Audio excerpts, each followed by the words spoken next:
Okay, folks. This is the week that the dam breaks, right? I mean, you came back from a vacation, from a week of vacation, and you got your quiz on Wednesday, and if you want your feedback, evaluation by Friday. A few of you have sent me evaluations already. Thank you. I've returned them, I think, for the most part. If you send me your DCF and I haven't returned it, let me know because it might have slipped into the cracks somewhere. Okay? But Wednesday is the quiz, first 30 minutes. So usual rules apply. If you're not going to be here, let me know before the quiz. And on Wednesday, come in, try to have at least one seat between you and the next person open so you have enough room to spread your stuff. But it'll cover everything we did since quiz 1, which is a lot, right? Growth, terminal value, loose ends, cash, cross holdings, So it's going to cover everything we've done since. Any questions about the quiz itself?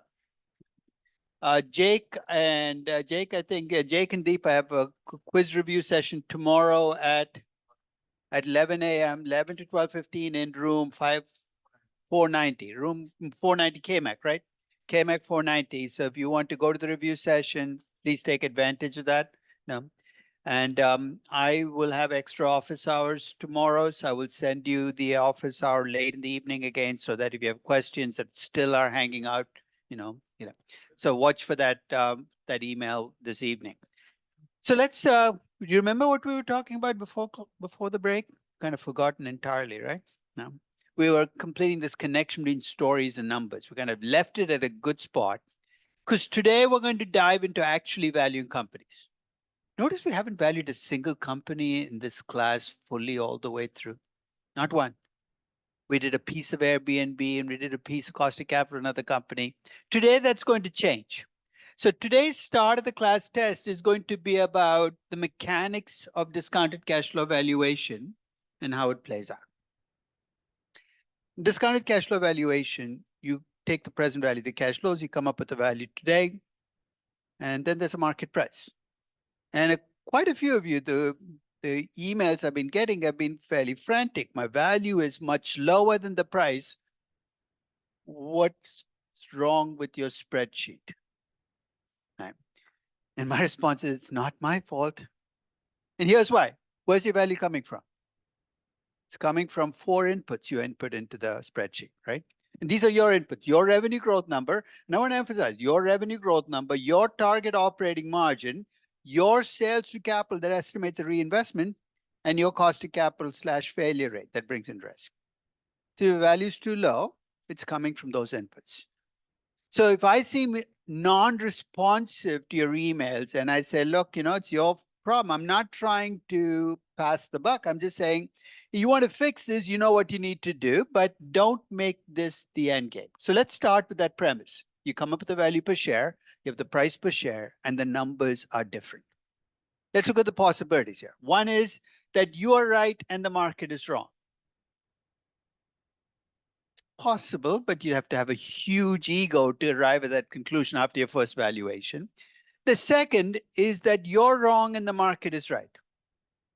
Let's face it, for many of you, that's where you feel this is. Why? Because This is the first time you're valuing a company, you feel uncertain. Don't fight it. It's a natural process of learning valuation. The first time you value a company and the value is different from the price, you're going to try to fix it. You're going to increase your growth rate, you're going to raise your margins, you're going to increase your sales to capital, you're going to lower your cost of capital until what happens? The value becomes equal to the price. Okay. Now, if I'm wrong, I have lots of company. That's really the advantage of being right at the market is you screw up, you have lots of company. But let's face it, if this is what you do for the rest of your lives through your intrinsic valuation, why would you want to waste your time valuing companies, right? The value is going to be. But when you start, that's where you will start off. Because the truth is you're probably both wrong. NVIDIA doesn't have some magic, I'm sorry, the market doesn't have some magic crystal ball with NVIDIA to come up with the right value. You don't. We're both telling our stories and we're both probably going to be wrong. The question is who's more wrong? And ultimately that's going to drive whether you buy or sell the stock. You can't both be right. You get different numbers. But this is something you will wrestle with the evaluation. It's psychological as much as it's financial. There's no easy answer to what do I do now, because it means getting comfortable with what your value is. There will be, if you do this enough, there will be a point in time where you feel comfortable enough. And that's why I think stories become critical. Because then you're not just playing with a number, right? So if you have to increase your revenue growth rate to 50% from 20%, and you're essentially making your company bigger than the market, you're going to pause and say, that doesn't make any sense. So part of the reason you tell stories is to get that sense of, I can't go any further. This is the most I can do. If your value is different from the price, just let it be. Because later I'm going to give you a chance to price your company. And guess what? It's going to come much closer to the market price when you price your company because you're going along with the crowd. But for the moment, this is where you are in your intrinsic valuation. Any questions on that aspect of it? So if you get a value different from the price, it's coming from your inputs on growth, margin, sales to capital, and cost to capital. And that's it. There are only 4 or 5 inputs in the whole valuation. There's nothing from outside that I'm bringing into the model that's making your value lower. Okay. Another question, this is again a question of mechanics. Some of you are valuing young companies. When you value young companies, you get negative cash flows and you have to raise equity to cover those negative cash flows. So let's say you're valuing a company, you come up with an equity value of 100 million for the company today. So you value the firm, you subtract our debt, added cash, come up with 100 million. The company has 10 million shares outstanding right now. But looking forward, given that they're a young growth company, you expect them to have to issue 2.5 million additional shares over the next 10 years. So I have a very simple mechanical question on coming up with value per share. Do I divide the 100 million by the existing number of shares, which would give me $10 per share? Do I divide the 100 million by the shares outstanding with the shares I'll be issuing in the future, which will give me $8 per share? Is my answer somewhere between 8 and 10? Is it more than 10? Is it less than 8? So the real question is, what do I divide the 100 million by? Anybody want to give that a try? Do I divide by the actual number of shares outstanding or potential number of shares outstanding?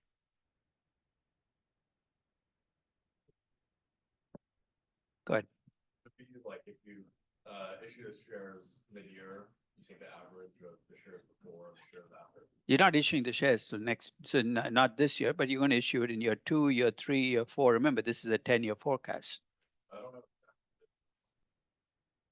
So you think it should be somewhere between 10 and 12 and a half, and that'll give you a value between 8 and 10. Everybody agree with that? Yes. Like it's the probability of. Or let's say we're certain you have to issue shares in the future. In that case, it would have to be 12.5.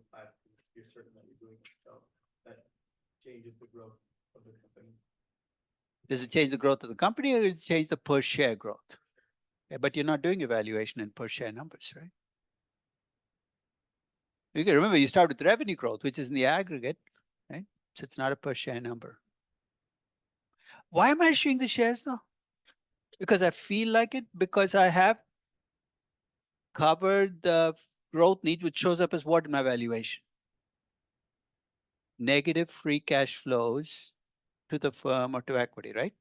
So I have negative cash flows. I'm issuing the shares to cover the negative Does anybody want to give it a try now that I've kind of, so basically I'm issuing the shares not because I feel like it, but because I have to cover negative cash flows.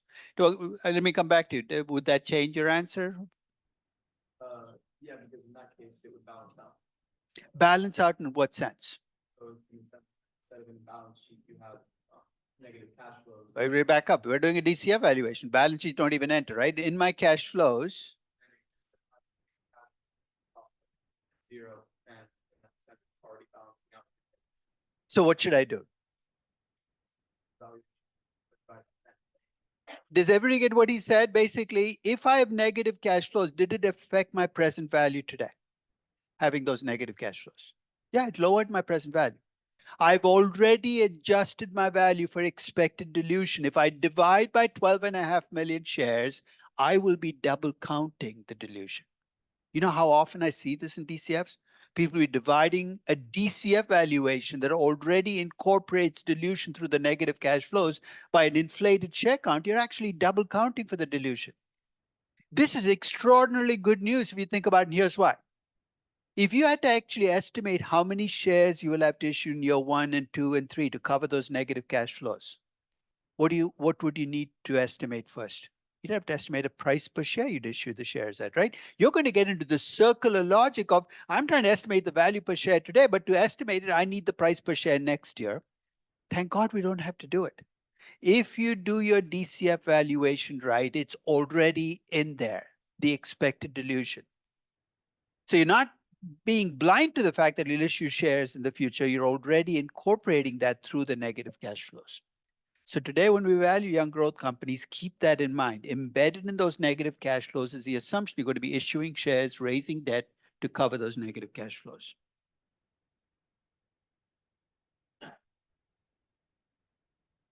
So let's go back to where we were, the notes, because today, as I said, we're going to value companies, right? Now, let me set up some general facts you're going to see in these valuations. You're probably going to see about 10 companies valued in a very short time period. And you're going to see numbers coming at you. So I want to give you some generic sense of where those numbers come from. So one of the things you're going to see in every one of these valuations is an equity risk premium. And the numbers will change in the different valuations, not because I'm changing my mind as I go from company to company, but because the valuations have been done at different points in time. I think there's one valuation from pre-1998 I'm going to show you to illustrate something about the valuation. The equity risk premium you're going to see in any pre-1998 valuation that I've done, you're going to see 5.5%. For those of you who've been working through all the old quizzes, if you notice in very old quizzes, I use an equity risk premium that's actually not stated, but it's always 5.5%. These were the good old days when developed markets were developed markets and equity risk premiums didn't change very much. I stuck with 5.5% year after year. That changed between 1998 and 2008, where I went to a 4% equity risk premium, an implied equity risk premium. And if you remember, that was the period where implied equity risk premium settled in to about 4%. Again, the argument was I'm using a stable premium because you're in a developed market. In a developed market, premiums don't change very much on a year-to-year basis or on a month-to-month basis. And then you had September 2008 and the financial crisis. And what's the lesson we got out of that? The line between developed and emerging markets was a very faint one, and that even in developed markets, equity risk premiums can change dramatically over short periods. If you remember the graph I had for the 2008 crisis, equity risk premiums went from 4.4% to 8% in a 2-month period for the US. So starting in 2008, when you look at my valuation, the equity risk premium you will see will reflect the equity risk premium in the month in which I did the valuation. So I just actually valued Reddit last week because for the IPO. The equity risk premium I used was 4.33%. You're saying, where did that come from? Looks awfully precise. That's actually the implied equity risk premium for the S&P 500 at the start of March of 2024. Any company I value in April, their equity risk premium is going to differ. So that's why the equity risk premiums shift over time.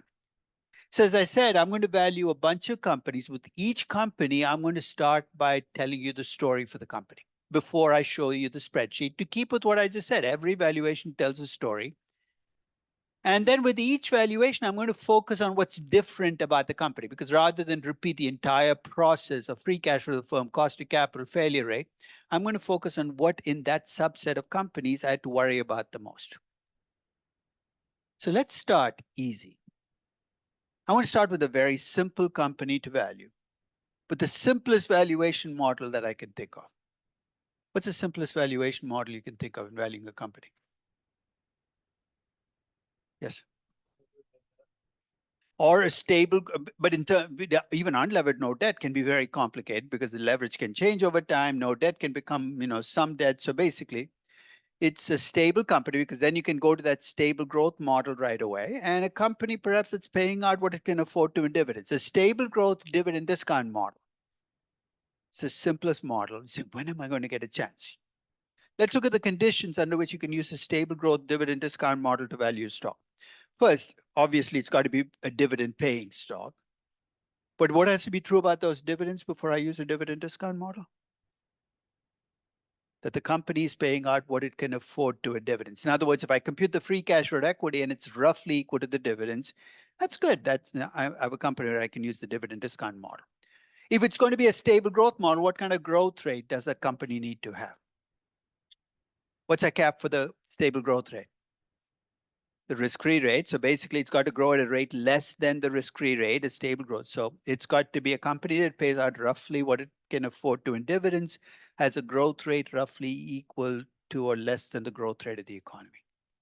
And in terms of a cost of equity for the company, because it's a dividend discount model, what kind of cost of equity should I expect to see for the company relative to the market? Pretty close to the average, right? So basically, I want a company that is in stable growth, is paying out roughly what it can afford to in dividends. And as a cost of equity, right now the cost of equity of the market is about 8.5%, roughly around 8.5%. See, what chance do I have of finding something like this? I'm going to start with an example where I found all three coming together. I want to ask you whether you've heard of Con Ed, because it's what's keeping the lights on. It's a public utility. Can somebody tell me what it is about public utilities in the US? What are some of the characteristics of public utilities in the US? Until recently, yeah. They're regulated monopolies, but because they're not just a pure monopoly can raise prices whenever it wants. It's regulated monopoly. What is it that's regulated? Do you want to tell me what aspect is regulated? It is the price. So basically, Con Ed can't double the price per kilowatt hour of electricity. They've got to go to a regulatory commission. You know what the regulatory commission looks at to decide whether they can get a price increase? They look at Con Ed's return on equity relative to their cost of equity. And if your return equity is high relative to the cost of equity, there's no price increase for you. So it's regulated. And Con Ed can't get into new businesses. They can't go into the AI business or the tech business or the software business because as a regulated utility, you got to stay in this business. And for a century now, regulated utilities have been what old people buy for their portfolios because they pay nice big dividends. Already you can see where I'm going. I'm going to value Con Ed using a stable growth dividend discount model. First, because it is a company that can't grow at more than the growth rate of the economy. Why? Because New York is a pretty, in terms of population, is pretty set into. So basically, when you look at Con Ed, its growth rate is going to be less than the growth. We can check the numbers to see if that's true, but it's likely to be stable growth. So the growth rate forever is, let's say, 2%. Now, well below the growth rate of the economy. Why equity? Because this company's debt ratio has been pretty much set in stone now for 50 years. And it pays out roughly what it can afford to in dividends. How do I know? I computed the free cash flow equity each year for the last 5 years and the dividends each year for the last 5 years. This company pays out roughly what it can in dividends.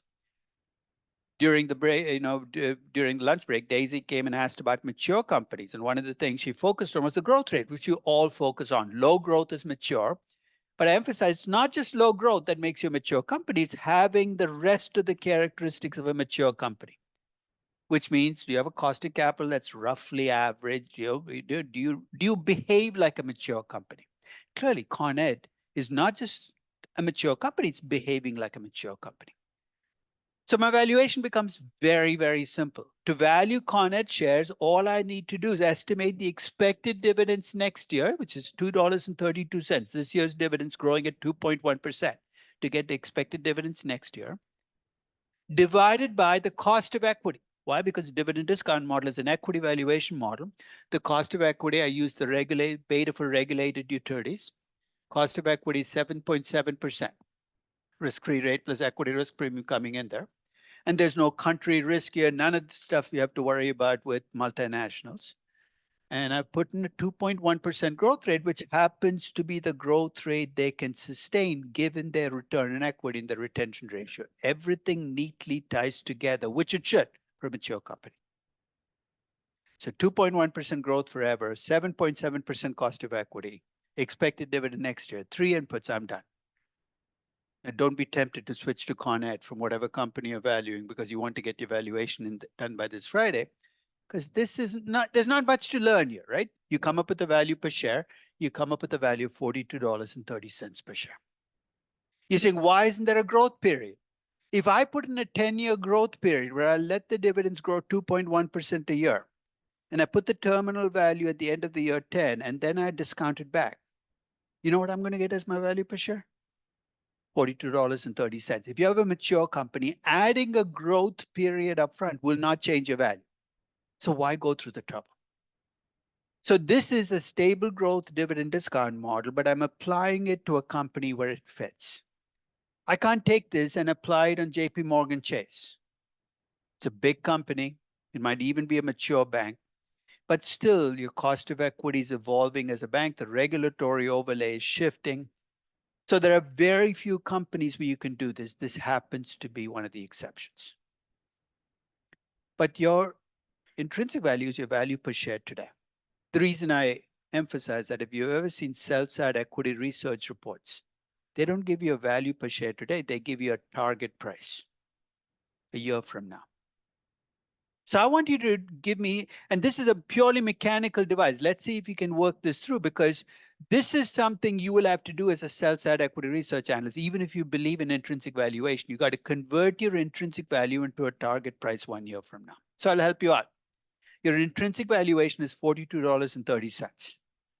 Your cost of equity is 7.7%. If your company is fairly valued today, you buy it at $42.30. What return will you make next year on your equity? What's the definition of fair value? You should make a return of 7.7%. That's the definition of fair value. So you buy the stock at $42.30 and it's fairly valued, you should make exactly 7.7%. And that return will come in two forms. Some of it is going to come in dividends. Remember, this is a big dividend paying stock. And some of it is going to come from expected price appreciation. So tell me the mechanics of how you would get a target price a year from now based on the numbers that I've given you. Yes. 4230 times 1.077. Okay, let's pause right there. 1.077. So if there were no dividends, that would be a target price. And from that, what are you going to do? Minus the Then you'd subtract out the expected dividends. That'll give you the target price. I think it turns out to be $43.58. Could you give me the target price 2 years from now? 3 years from now? Mechanically, you can dazzle your interviewer saying, you want target prices in 1 year? No, I'll give you it for the next 10 years, right? Pull out your calculator. You basically will get. So when people talk about target prices, this is not magical. You can convert your intrinsic value into target price by using your own cost of equity from your DCF valuation and netting out the expected dividends you will receive each year. So whenever you see fair value on an intrinsic value, you buy at fair value. You will make money. You'll just make enough money to cover your cost of equity or capital. That is the definition of fair value. Any questions about target price? Let's move on to a second example. You know what 3M does? Give me some products you bought from 3M. Staples, tape, those Post-it notes. The guy who invented that should be given some kind of a Nobel Prize, right? Saying there's nothing there. You don't have, this actually is a good example of why you don't need to have some great technological product to make immense amounts of money.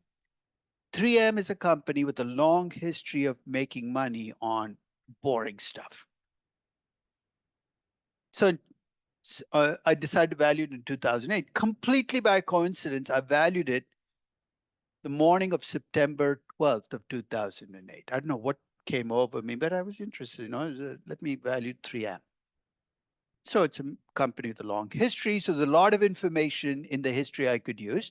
And I looked at its history as a company with nice, nice predictable margins, kind of shifting a little bit over time, but not by much.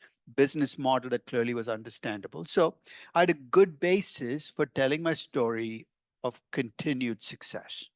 So in my story, I assumed that 3M would continue to reinvest the way they had, which is 30%. So I'm just extrapolating history, and continue to earn the return on capital, which is sky high. Post-it note is actually patent protected, right? That's why you pay this sky high price for Post-it notes in different colors. I don't know when the patent expires, but that'll be a bad day for 3M when that day happens. It hasn't happened yet. The 25% return on capital reflects it. Remember, if you have a company with stable margins, you can estimate the growth rate by multiplying the reinvestment rate times return on capital. So I'm telling a story of a company with stable margins, established business model, growing at 7.5% a year. At the end of year 5, I do assume stable growth, and I put the growth rate at 3% forever. And I do what we do for terminal value. Now discount it back at the cost of capital that reflects where the company is right now, which is, 92% equity, 8% debt. So essentially, I'm assuming the company will keep doing what it is.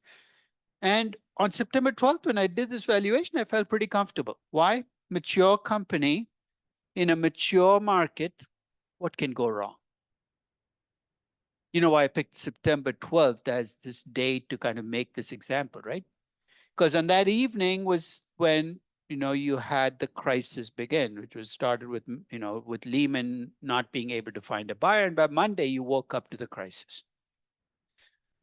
September 12th. Think of this as my pre-crisis. The value per share came up with this $83. The stock was trading at 70. So ask me the question. What are you supposed to do when something is undervalued? Buy, right? I really wanted to buy, but I was too lazy. I said, I'll wait till Monday. What can happen? Best procrastination I've ever done, because you woke up on Monday to the world falling apart. The crisis started. So 4 weeks later, I decided to value 3M again. Same company 4 weeks later, no new financial information had come out, 3M. So the last 12-month data looks exactly the same as it did just a month ago. But we're in the midst of a crisis. So I said, let's look at what's changing because of the crisis. First, what's the definition of a crisis? What happens? The price of risk goes up. In the equity market, you get a higher equity risk premium. In the bond market, the default spreads widen. It's not that 3M's become a lower rated company. Its rating stayed the same, but the default spread widened. So the first thing that happened was my cost of capital went up. So if you want to compare the cost of capital, it went from 7.88% to 10.27%. That's what crises do to companies. They push up the cost of capital. That was the easy part of the adjustment. Could the crisis have an effect on their cash flows as well? Yeah, by the time you got to October, it's quite clear that this was not just going to stay in the financial markets. There was going to be a spillover effect into the economy, that the economy was going to into a recession. And when economy is going to recession, first thing that happens is your earnings get damaged. And I estimated that 10% drop by looking at what 3M had done in previous recessions in terms of earnings. And your expected growth gets lower. So let's summarize what happened. Over a 4-week period, my cost of capital has gone from 7.88% to 10.27%. My growth has become more pessimistic and my cash flows are lower. My value per share is $60.53. It's 1 month separated the two valuations, September 12th to October 16th. And I'm going to cast as a lie this widely held belief among many value investors that intrinsic value is somehow stable and doesn't change. You see people say, but I had an intrinsic value 2 years ago. Yeah, that was 2 years ago. The world has changed since then. Your intrinsic value will change. I'm not going to wish a crisis on you between now and May. But if it does happen, I'm going to ask you to revalue your company. Because you can't just take the value you did on March 15th of 2024 and use it on May 6th if your price of risk has changed. Of course, if not much happens, you can get away with that 2-month gap. But intrinsic value can change even for mature companies if the price of risk changes dramatically and you're in a crisis. Any questions on how crises play out in valuation?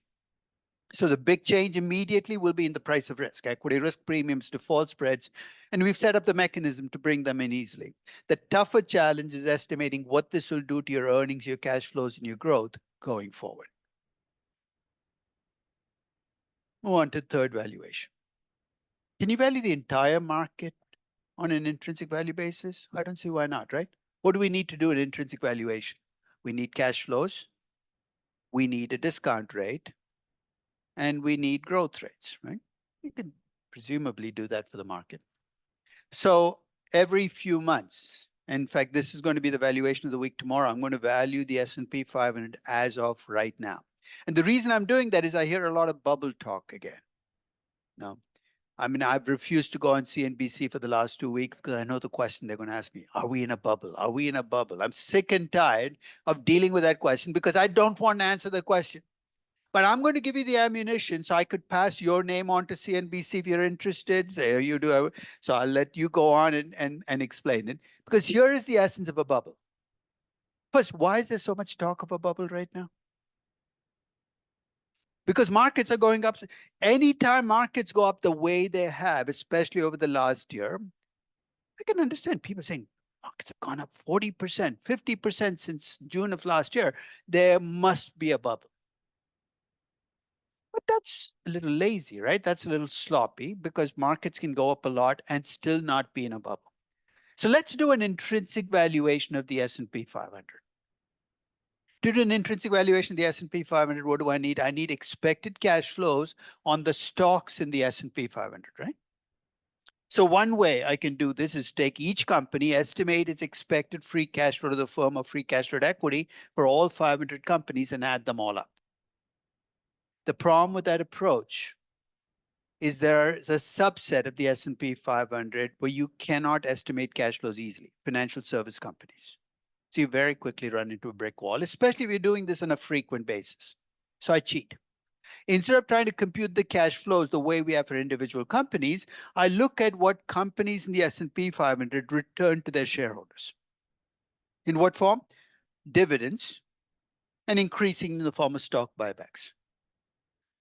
I'm going to use that as my base year earnings and cash flows. How much were the earnings in the 12 months leading into March 15th of 2024? And how much of that was returned in the form of dividends and buybacks? So I'll start there. But valuation is all about predicting the future, right? What will earnings do in the future? And I don't even want to go there. I don't want to be trying to estimate the growth in S&P 500 earnings. And here again, I outsource that.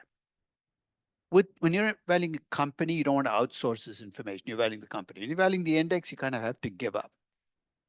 Who do I outsource it to? I outsource it to analysts who track. That's their entire job, is tracking the earnings in the S&P 500. I talked a little bit about this in the context of implied equity risk premium. There are two ways you can get expected earnings for the S&P 500 in future years. One is to do bottom-up estimates, where you take individual companies, see what the forecasted earnings are for companies, and add them all up. But those forecasts tend to be biased upwards. Analysts track individual companies tend to overestimate growth. But the other way you can get growth in the S&P 500 is look at what analysts are projecting as earnings next year, 2 years from now. And that's actually public information. I'll send you the links to look that up when I send you the valuation of the week tomorrow, so you can do it on your own. So you get expected earnings. In this case, this was in September 22. They were expecting earnings of 225.3 in 22 and 243.5 in 2023. So those are the analyst estimates. Could analysts be wrong? Of course they could be. So I have my earnings, I have my cash flows divided at defined as dividends and buybacks, and I need a cost of equity to discount these back, right? And with the market, that's actually easier than for a company. Here's why. There's no beta to compute. It's a market, so the beta is 1. So all I need is a risk-free rate and an equity risk premium. So I need expected earnings. I need the portion of those earnings that will be returned as dividends and buybacks, and I need a cost of equity to discount them. So I lay the groundwork for how I made these estimates. I started by looking at analyst estimates of earnings for the next few years and how they'd evolved coming into September of 2022. Analysts actually update their estimates every week, so you can see if they're getting more optimistic, more pessimistic. I wanted to see whether there was a trend line. Are they bringing down earnings? Are they raising earnings? And at least in 2022, there was really no particular story. You can see that the expected earnings in 2022 had gone up in a few months, gone down, but there wasn't any particular trend line. They weren't coming down. You're saying, what if they're coming down? Then you probably should be a little more pessimistic about the future because analysts are clearly learning. They think that earnings will be worse than expected. Same thing. So if you look at earnings in 2023, again, not much of a change. So there's not much there, but you can see that the earnings numbers have been pretty stable over time. This is something when you look at this year, for instance, earnings numbers have been going up now for about 3 months. Analysts are actually estimating higher earnings now than they did 3 months ago. Why? Because the worry about a recession seems to have receded. They've kind of brought that into their earnings numbers. So the earnings numbers come from analyst forecasts, and I will concede that they could be wrong, but I really have no choice. I have to start somewhere. And the one thing I've seen with these top-down analysts is they will be wrong like everybody else, but they're not biased. So if you look across time, they come in pretty close to what the actual earnings are. Now, in terms of how much of those earnings get returned in the form of dividends and buybacks, I can tell you what it was in the last 12 months. In the last 12 months, US, leading into September of 2022, US companies had returned about 90% of their earnings in dividends and buybacks. Your first reaction is that a high number? Is that a low number? Only way to find out is to look across time. And in this table, I've looked at the percentage of earnings returned as dividends and buybacks every year from 2001 through 2021. The median number is about 83%. The high number, the third quartile is about 93%, and the first quartile is about 74%. Again, that doesn't, it tells me that the 90% is towards the high end. I've got to be a little careful in my forecast because you can't keep paying out 90% of your earnings as dividends if historically you've returned only about 83 or 85%. And finally, I brought these into my S&P 500 story. So I took the existing earnings, I took the analyst forecasts for the next 2 years, and then I brought the growth rate down to the growth rate of the economy. Guess what I used as my proxy for the growth rate of the economy? The risk-free rate. So this actually makes my life simpler. It's the entire market. You don't have to worry about growing lower than the risk-free rate. It just has to grow roughly at the risk-free rate. So I got my expected earnings. To estimate what percentage of those earnings will get paid out, I started with what it is now because they are paying out 90%. But over time, I brought that down to 80%, a little lower than the median because that's what they would need to pay out to sustain the growth that they can expect in perpetuity. So I use that sustainable growth equation, the terminal value, to compute my payout ratio. Earnings multiplied by the payout ratio gives me expected dividends and buybacks for the next 5 years. I discount them back to today using a cost of equity of 8.69%. You're saying, where did that number come from? To get the cost of equity, I did assume that the risk-free rate, which is, which when I started was at 3.69%, would converge on 4% because at that time people are expecting rates to rise, and that the equity risk premium would be 5% by the time this ended. So if you look across time, my cost of equity is rising because my risk-free rate is going up and the 5% gets added on. I'm building in the ingredients to value the index that I would to value individual stocks. That terminal value is the present value of my dividends and buybacks beyond year 5. So effectively, it's a discounted cash flow model applied to the entire index. Here's the bottom line. If I compute the present value of all of those cash flows, what I get is my intrinsic value for the index is about 3,550. The index was trading about 3,693. The difference basically tells me what I think about the market. It's slightly overvalued. In this case, overvalued by about 4.8%. So the reason I did the valuation with the next valuation, I did it actually this morning. I finished the S&P 500 was because I was hearing talk of a bubble. If it's truly a bubble and you're an intrinsic value believer, what should you see as the percentage difference? Probably 30%, 50%, an intrinsic value of, 3,000 and the market's trading at 4,500. That is a bubble. So I did the valuation. I didn't know what I'd find. I actually ended up with about 7.5 to 8% overvaluation. So if you put me on the spot and say, what do you think about markets? I'm going to say, I think that they are overvalued. But you say, are they in a bubble? Not quite there, right? Because the 7.5, 8% is not quite close enough to what you'd call a bubble. So that is my consensus. I'm going to turn it over to you because obviously that is my story, my valuation. But there's relatively little disagreement here, right? Because this is not an individual company. We can tell big stories, small. This is the entire S&P 500. So I'll put it out there. You try. Don't do it before Wednesday because obviously you have other things to do before Wednesday. But after Wednesday, when you're done with the quiz, download the spreadsheet. It'll take you all of 5 minutes to do. And if nothing else, it'll give you a talking point. When somebody says the market is in a bubble, you can pull it around and say, tell me what I'm missing here. Because what are the weakest links in this story? So basically, this is a story where I'm expecting earnings to grow. I'm expecting about 80% of those earnings to get paid out in dividends and buybacks. And I'm expecting those cash flows to get discounted back at a cost of equity that has a slightly higher risk-free rate and an equity risk premium of 5%. So what are the weak links with each part of the story? First, let's take the earnings part. What could cause the earnings to come in well below analyst expectations? Because remember, this is the collective earnings for the entire index. Can't be one company who's screwing up on. What could cause earnings to come in well below analyst expectations? A recession, something that hits lots of companies at the same time, some kind of macro crisis, right? What about the cash as a percentage of earnings? What could cause that number to be much lower than the 80 to 90% we're forecasting? Why do companies hold back cash? Because they get scared. What makes them scared? During crisis, you'll see this percentage drop down. So again, what you worry about is, could there be a crisis that causes it? And finally, on the risk-free rate and the equity risk, what could cause the risk-free rate to go beyond 4% to 5, 6, or 7%? We kind of know what drives risk-free rates by now, right? What's a culprit that causes risk-free rates to move the most? Inflation. So there is a possibility that inflation could come roaring back and the end of the year, you could have T-bond rates of 6 or 7%. And finally, in the equity risk premium, that's the price of risk in the market, right? So if there's a crisis, that number could go to 6 or 7%. You see, that's a lot of things to worry about. Hey, guess what? In 40 years of valuing equities, I've never had a time where I haven't had to worry about all those things. These will be always things you worry about. And you got to say, okay, you know what? Definitely bad things can happen, but I am making this investment because I hope to earn more than the risk-free rate.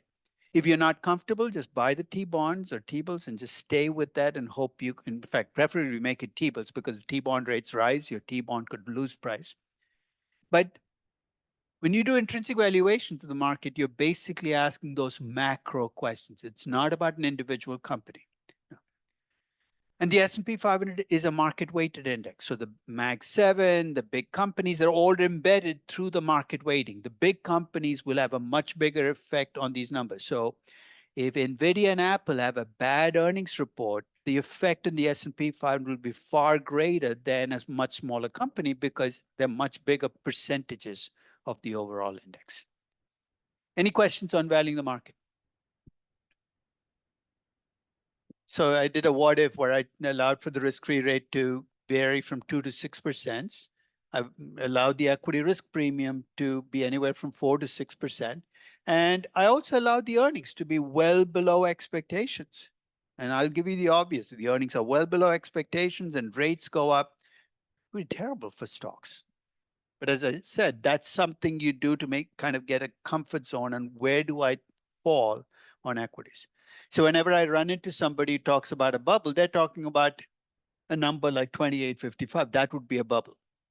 So I said, tell me why you think equity risk premium should be 6%. Tell me why you think earnings should be 30% lower than expected. Because those are the things that would worry me as an investor. Maybe you've seen things that would lead you there.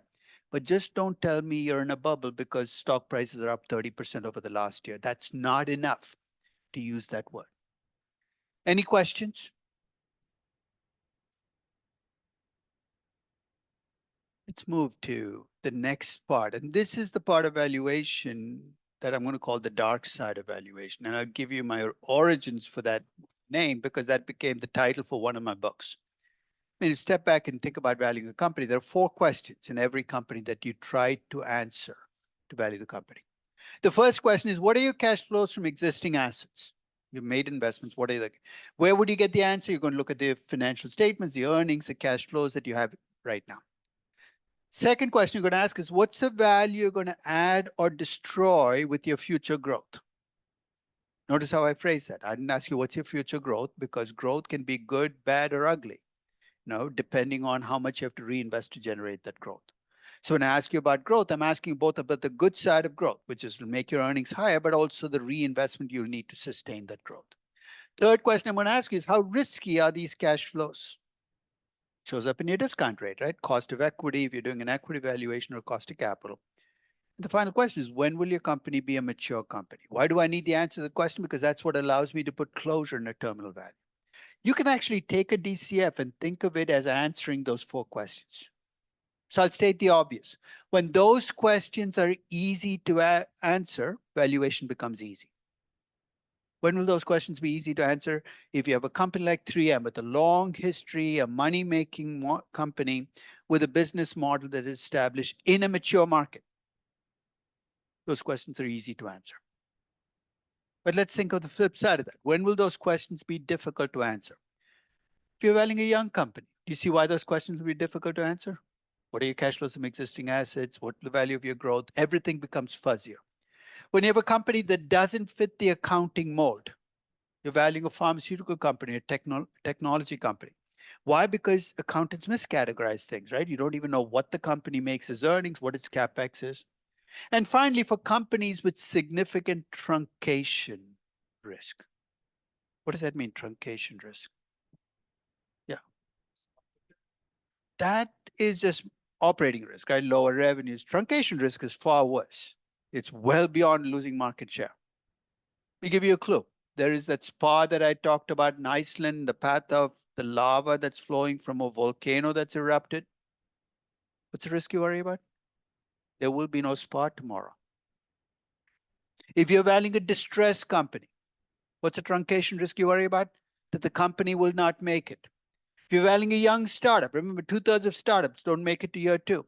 Truncation risk is the risk you will not make it. We're terrible at dealing with truncation risk and valuation. So in the context of valuing difficult to value companies, I'm going to talk about a range of companies. I'm going to start by talking about companies across the life cycle, obviously starting with young growth companies. I'm strange. I actually enjoy valuing the Reddits of the world. But I'll talk about the challenges you face in valuing young growth companies. I want to talk about valuing mature companies that are in transition. Is Disney a mature company? Been around a long time. It has a long history, right? But Disney is actually an incredibly difficult company to value right now. In fact, I would say the same thing about all entertainment companies. Why is that?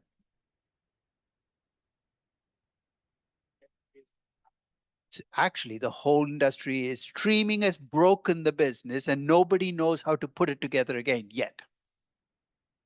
So you can have a mature company that you have a lot of history, but it becomes difficult to value because the company is in transition. You don't know to where, to good place or a bad place, and you have to map that out. And of course, you sometimes have to value declining or distressed companies. Remember, they could be good investments. You still have to value them. So we'll talk about the challenges across the life cycle. I also want to talk about challenges in valuing companies in emerging markets. You brought up the example of a Venezuelan company. Now you worry about nationalization risk. You worry about the fact that the company could be devastated by something that happens in the country. What is it that makes emerging market companies difficult to value? And I'm going to close off by talking about companies across sectors. And I'm going to talk a little bit about valuing banks and insurance companies, investment banks. I've kind of danced around this, and some of you are valuing banks and investment banks. I'm going to talk about what the challenges are with valuing financial service companies in particular and how to deal with those challenges. I also want to talk about commodity and cyclical companies. You know, you take Exxon Mobil, you can think of it as a mature company, but its earnings are all over the place. Why? Because oil prices move. You take a cyclical company's earnings, even if it's a mature cyclical company's earnings are going to swing around based on whether the economy is doing well or badly. And finally, I want to go back to the R&D capitalization I talked about and talk a little bit about how does that play out in value? Because I left it halfway done, right? It took a company and I said, this is what capitalizing R&D will do to your return on capital. You're saying, so what? What does it do to my value?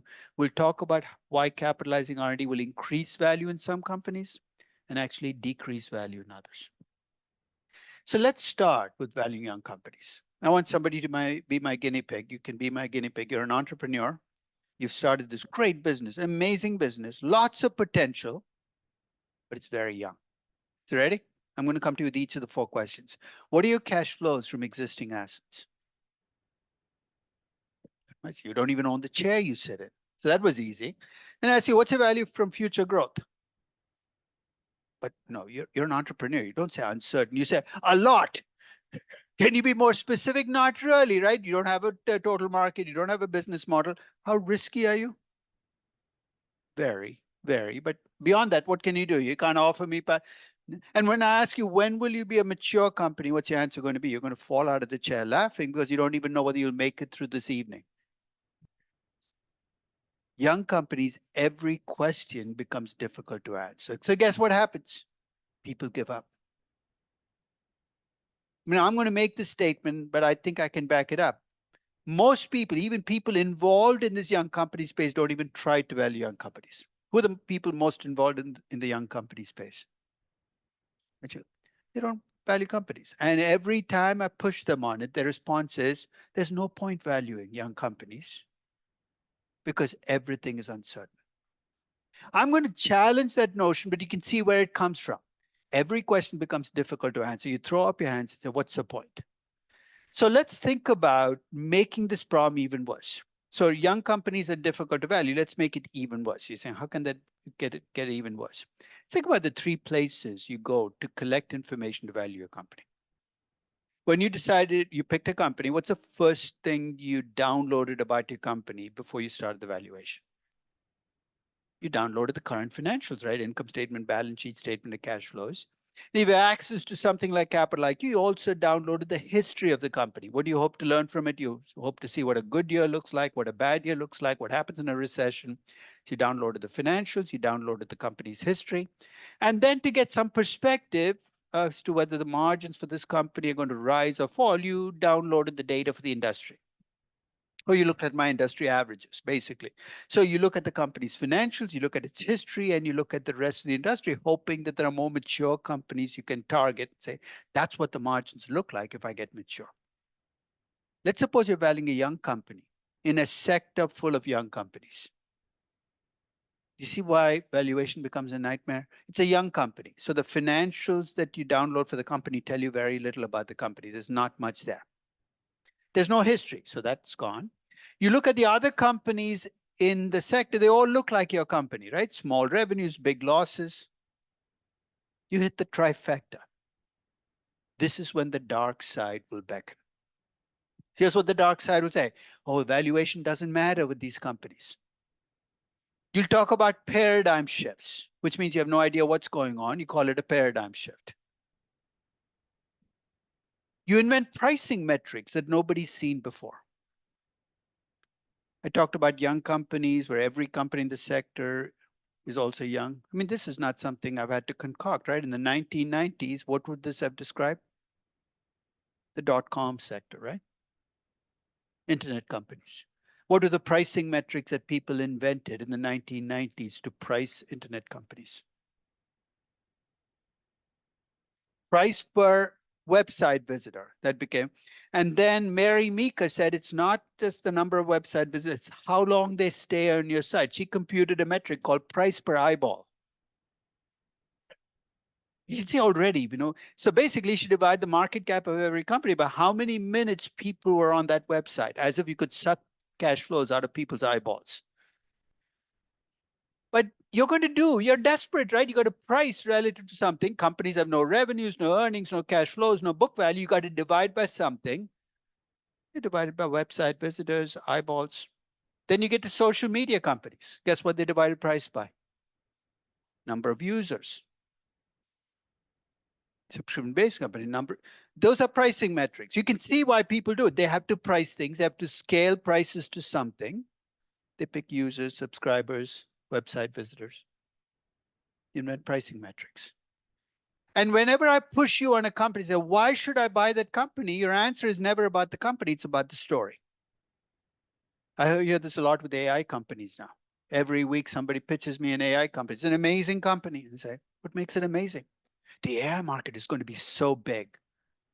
This is the ultimate in sloppiness. You can have a big market and companies that never make it, but because you have the big market, it allows you to lead with your chin. That's the dark side of valuation. And if you're tempted by the dark side, I'm going to try to tempt you back. So what I'm going to do is actually try to value a company to kind of illustrate how you get around the dark side. And I'm going to use a company that I talked about, I think, in the very first class as the company where I learned how to value young companies.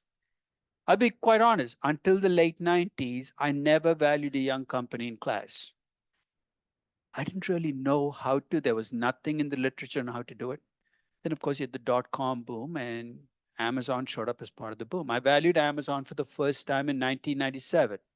And this was my January 2000 valuation of Amazon. I know, is anybody here born in January 2000? You're all too young, so it was before your time. So I'll put you back in January 2000 and describe the world as it looked like that. This was the peak of the dot-com boom. It was going to bust 4 months later, but nobody knew it was coming. And Amazon was the poster child for the dot-com revolution.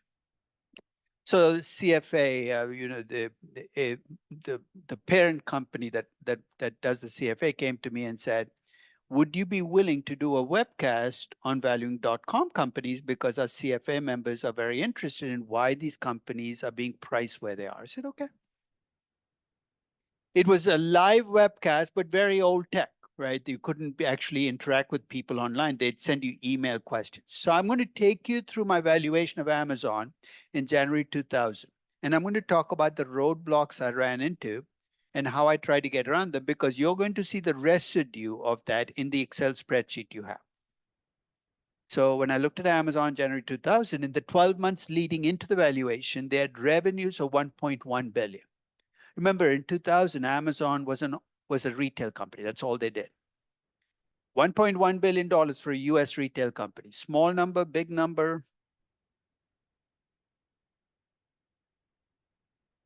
How much revenues did Walmart have last year? I think 550 billion. Even in 2000, Walmart had 200 billion revenues. The Gap had 18 billion in revenues. 1 billion. It's a tiny company. Its operating loss was 410 million. So it's a company with small revenues and big operating losses. A task is laid out for me. So let me ask you the first question. Can a company with small revenues and big operating losses become a valuable company? Sure. NVIDIA at one point in time was a company with small revenues and big operating losses. So let's be simplistic. For this company to become valuable, what has to happen to the small revenues? They've got to become big revenues, right? What's going to allow small revenues to big revenue? I need a revenue growth number. That's what revenue growth does. It makes your small revenues to big revenues.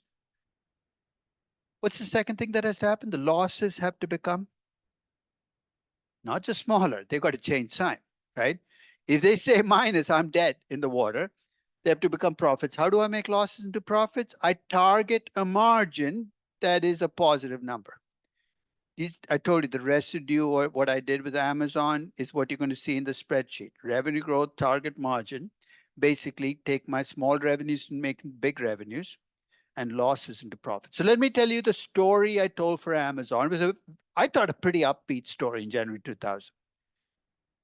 I said over the next 10 years, I assume I estimate compounded annual revenue growth rate. Let me repeat that again, a compounded annual revenue growth rate of 42% a year.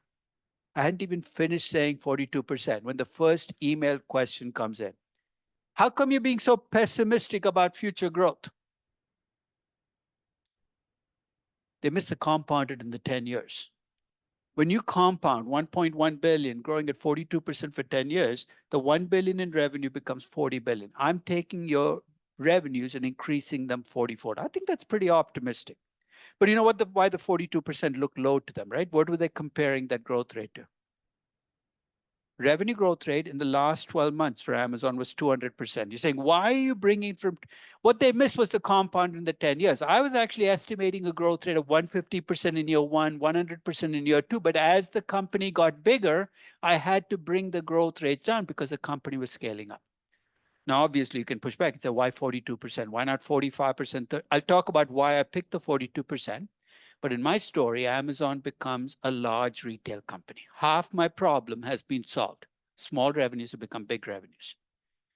I needed a target operating margin. The advantage of valuing a company like Amazon in a sector where there are mature companies is I can see what the margins look like for retail companies. So I took every publicly traded retail company. I looked up the margins and I went to the 75th percentile. So this is part of my story. Not only will Amazon become a larger retail company, it'll become a much more profitable retail company than the typical retail company. The 75th percentile in terms of margins was 10%. I gave them a target operating margin of 10%. Second email question comes in. How come you're being so pessimistic about future margins? And the story underlying it actually came from this perception that online retailers should have higher margins than brick and mortar retailers. Why do you think that is? What's the story for?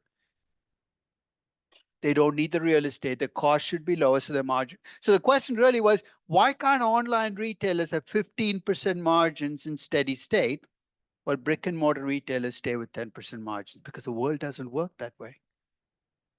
If you have two different ways of delivering a business and one has much higher margins than the other, what are brick and mortar retailers going to do? They're going to shut their stores and go online. And then the follow-up question is, why wouldn't they converge on 15%? Because again, that's not the way the world is going to work. Because think of where the power shifted when you had online retailers. In 1995, if you wanted to buy a printer, what did you have to do? You drove to the nearest electronics store, right? You walked in and there was this very pushy salesperson who took you to the printer section saying, this is the lowest price you're going to find on this printer. And if you wanted to check him, what did you have to do? Jump back in your car, drive to the next electronics store where another liar would tell you another lie. And then third, so I don't know whether you read this story, but about 10 years ago, Best Buy started covering the SKU numbers on their printers because people were coming with their smartphones, taking the SKU and checking out what the price was on Amazon. So when the salesman said, this is the lowest price, no, I can see it for $220 on Amazon. This is $250. What I'm trying to say is when you have two ways as a customer of buying stuff, online retail, that effectively transfers power to the customer, which means what for long-term margins in retailing? They're going to go down rather than go up. So I'm being upbeat, leaving it at 10% when in fact, so I'm giving you a high revenue growth, a margin that's going to be tough to sustain in a competitive business. And there's one final loose end. How does a company change revenues from $1 billion to $41 billion? That's a lot of growth, right? And what do we say in growth? You need to reinvest. And I'll be quite honest, when I first valued Amazon, this is where I got stuck. I tried everything that was in the textbooks. First was reinvestment rate times return on capital. Is that going to work for Amazon in 2000? What's a return on capital? A big negative number. What's a reinvestment rate? An even bigger negative number. Now you might think of this as very convenient. What's big negative times big negative? It's big positive, but it's not going to work, right? So I gave up on that. Then I said, why not just take last year's CapEx and depreciation and just forecast it? Remember the Tesla problem? If last year's CapEx and depreciation is a little off, then all my forecasts are going to be thrown off. That didn't work. And after about 7 or 8 days of trying, I said, you know what? I've got to connect my reinvestment to my revenues. Why? Because those are the numbers that are driving my growth. And if I want to tell a story about reinvestment, I've got to connect reinvestment to revenues. Hence was born the sales to capital ratio. Because that's basically what it does, right? It looks at the growth in revenues and ties how much you reinvest to that. The sales to capital ratio that I used for Amazon was 3. That came from looking at both online retailers' sales to capital collectively. Because even though they're money losing, remember, I can compute that ratio for online retailers as well as brick and mortar retailers. And in 2000, I expected online retailers to have much higher sales to capital ratio because they look less capital intensive. But it turned out that they both had sales to capital ratios of about 3. The difference was online retailers invested in different things. They invest in technology, platforms, acquisitions. Brick and mortar retailers invested in brick and mortar retail stores. So the 3-to-1 basically captures my reinvestment. I'm ready to kind of fill in the rest of the story now. My revenue growth pushes my revenues from $1 billion to $41 billion. So I made the small company into a big company. As my margins go from -36 to +10, my losses become profits. I'll come back and talk about how I computed the tax losses and the NOLs carried forward in a moment. But I've made my money-losing small company to a money-making big company. My reinvestment each year comes from using the 3-to-1 sales to cap ratio. So all I do is take the change in revenues and divide by 3. I get the reinvestment each year. I subtract the reinvestment from my after-tax operating income. I get my free cash for the firm. Upbeat story that I'm telling. Revenues grow 44, margins go to the 75th percentile. You're reinvesting, you're getting $3 of revenues for $1 in capital. The reason I'm emphasizing the word upbeat, if you look at the free cash flows, they look anything but upbeat. Negative billion, negative billion, negative 98. So basically, those are my free cash flows. And I shouldn't be surprised. Why are they so negative? Because I'm being so optimistic about the company. This is one of the things you will recognize when you do valuation. The more upbeat and optimistic you about a company, the bigger your negative cash flows will be upfront. Because I'm requiring you to pay for that optimism. You have to reinvest to deliver the growth. But implicit when you see those cash flows is an assumption, right? Which is, what am I assuming Amazon's going to be able to do in year 1, year 2, year 3, year 4, year 5, and year 6? Raise capital. Did I tell you? Because remember, there are 2 ways to raise capital, debt and equity. Saying from what? My debt ratio is left at about 1%. Equity is about 99%. For the first 5 years, almost all of that capital will have to come from equity. That's why you don't count those shares that you'll issue, because those negative cash flows will lower my value today. Now, to discount these cash flows, I need a cost of capital. Let me restate again. I need costs of capital, plural. Why? Because when I start this company, what does Amazon look like? It's a small money-losing company, right? What kind of cost of capital should you expect to see? A really high cost of capital, high beta, almost no debt, 12.84%. As I go through on my spreadsheet, what am I doing to Amazon? I'm making it into a large, money-making, mature company. To be consistent with my own story, my cost of capital should change over time. And that's actually a rule you should remember. Whenever you're valuing young companies, you should expect to see your cost of capital change over time to be consistent with your own story about the company. I discount the cash flows back at the cost of capital. The value that I get as a present value is $15.2 billion. That already incorporates the dilution effect because it's lower. In fact, the best way to see how much dilution you've created is take out those negative cash flows. The value you get is about 19 billion. Because of those negative cash flows, my value is reduced by about 20%. That captures the expected future dilution effect that I'm going to have. I add cash, not much. Subtract out debt, not much. I get a value for the equity. Then I subtract out equity options. And I was shocked when I did this. I lost about a quarter of the value of the company because Amazon had been so free in giving options away in the 1990s. And they were aided and abetted by accountants telling them it cost them no money. Remember the story that accountant said, if you grant options that are at the money, they cost you nothing. Amazon took that to heart. They've given away a quarter of my company. Nothing I can do about it now. I can't claim it back. I subtract out the value of the options, divide by the number of shares. I get a value per share of $35. My optimist hat was firmly on. Because not only am I assuming high revenue growth, improvement to a 10% margin, reinvestment that looks pretty efficient, and that they can raise capital to get through 6 negative years of cash flows. That's optimistic. My value is $35. Stock was trading at 84. I'll be quite honest. The first run I did at Amazon, I came up with $26. And I saw the 84 and said, that's a really big difference. Let me change the growth rate. So we all play this game, but there's a point at which I said, that's it. I'm done. This is my story is running out of oxygen here. $35 is not even my fair value. It's actually probably towards my upper end of my fair value.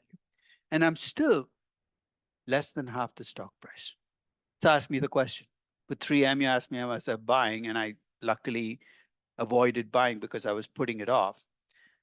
Incidentally, it actually turned into a buy after the crisis. Even though my value dropped from 84 to 60, the stock price dropped to 53. So it went from being overvalued to undervalued. Here, what's the analogous question you're going to ask me? Well, that would push me, but I've told you, I've pushed my optimism to its maximum limit. I'm still stuck at 35. I can't get even more optimistic because then I'll be telling fairy tales. So I'm at 35, stock is at 84. So if I believe in intrinsic valuation, what should I be doing? Sure, I can't sell because I don't own it. I'll have to short it. That's exactly the question I was asked at the end of this webcast. And I said, not in this lifetime. That led, of course, to follow-up questions. Don't you believe in it? I said, I feel more confident that Amazon is overvalued in 2000 than I was that, that any of the companies I've shown is undervalued. So why am I willing to buy an undervalued stock and more reluctant to sell short on an overvalued stock if it's not confidence? Yeah. Yeah, I mean, that there's an infinite loss thing. I can live with that. Yeah.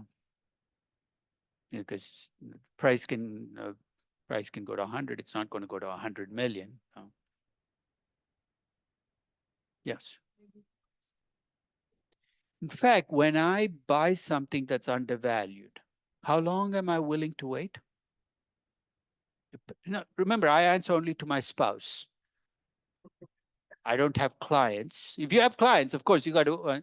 And I've turned off the paper reports from my online broker, so my spouse doesn't even know she doesn't know that I bought Tesla a couple of weeks ago. She might freak out if she found out. But no, but my point is when I buy, I control my time horizon. I'm willing to wait 5 years, 7. There are stocks I've waited 6 years before they've come around to what I think they're worth. When I sell short, what exactly am I doing? You hear this word, selling short. What am I doing? Borrowing shares from somebody on what condition? When? It's kind of left fuzzy. We'll call you when we need them, right? So you sell short, they might call you back tomorrow and say, I want the shares back. But your time horizon is no longer under your control. So in fact, I knew this question was coming. So in 2000, I called around with brokers to see how long a broker would give me if I sold short. The maximum time period I got from a broker was 6 weeks. He said, I'm doing this as a favor, but .com stocks are all the demand now. I'll give you 6 weeks.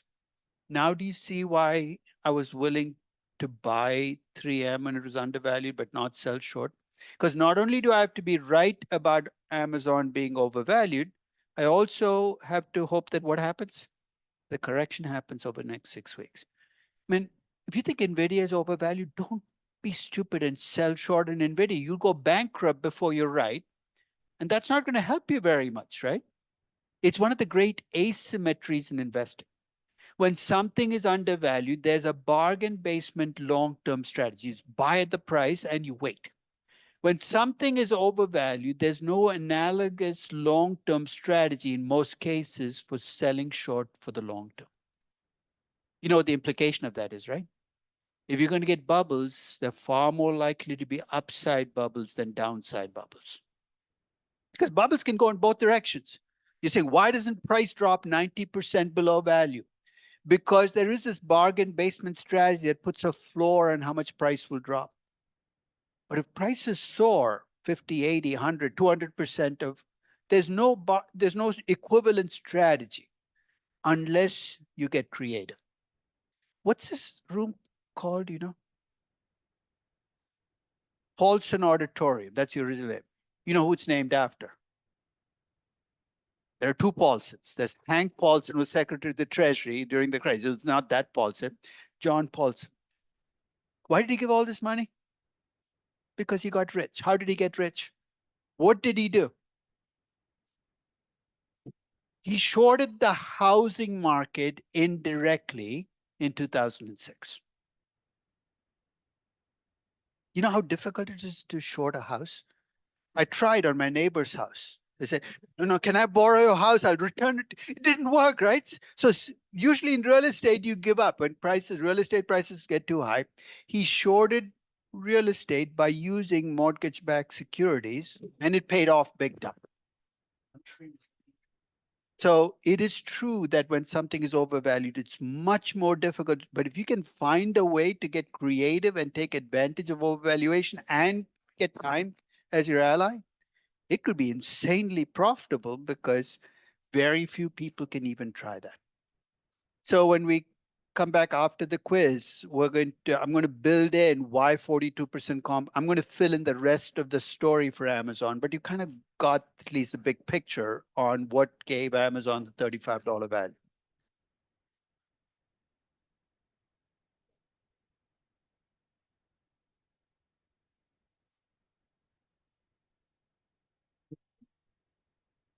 I my choice of company.